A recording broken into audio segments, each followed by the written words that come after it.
Hello and welcome. You're watching FYI. I'm Sonal Mehrotra Kapoor. Now, over the past 1 year, the biggest story perhaps that all of us have tracked, whether you've been working from home or going to office or whatever is happening, it's been the absolute bull run, the fantastic bull run that we've seen in the stock market. Well, it started with an absolute dump that we saw post the lockdown being imposed, and since then, every day almost a new high that Sensex and Nifty has reached. We've also seen a lot of retail investors jump into the market, a lot of first-timers there. And these were young people who thought, okay, I have some time and I also have some money because I'm not traveling, I'm not doing anything else. So let me try and get a taste of the stock market. And absolutely everybody you know right now has made some good money. But now, as almost over a year now since that bull run began, people are now beginning to wonder, when is the good time to book profits? Now, we on FYI today are looking at it from an absolute newbie perspective. If you're new to the stock market and you're wondering how long will this last, is that bubble about to burst or no? Well, we'll bring you that perspective on the show. So how long will this bull run continue? Strategies that investors should be following in this upswing of the market as well. All of that are some of the questions we got, and we'll be addressing that with our panel as well. But first up, like always, let's start with some basics over here and tell you what exactly is the trend now. Sensex performance 2020 compared to 2021. Let's start with that. Now, on February 28, 2020, Sensex crashed. It was down to 1448 as COVID cases surged, lockdown was imposed. March 2020, India went into the lockdown and Sensex came down to 3,935 points, okay? Then cut to January 2021. From that 3,900 points, we are currently, in fact in January, we were at 50,000 points.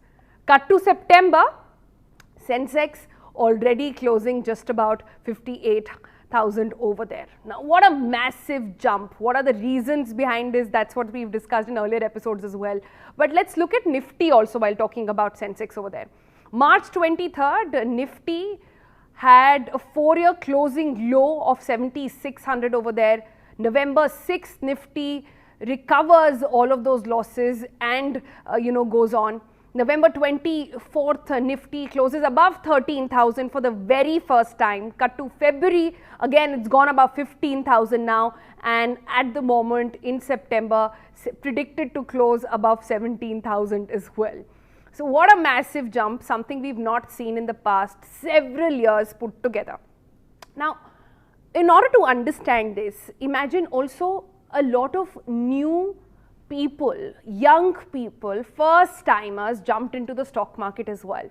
And remember, we did a show on demat surge. We thought we'll just jog your memory on that as well. New accounts, that is new demat accounts, that's people trading in the stock market directly, that went up to 120%. Out of these people, nearly 70% of them were first-time investors.